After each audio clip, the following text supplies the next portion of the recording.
समय होला कमजोर,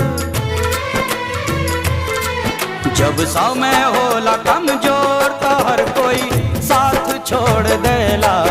जब समय होला कमजोर तो हर कोई साथ छोड़ देला। हित परित हिताई मिताई जात छोड़ देला।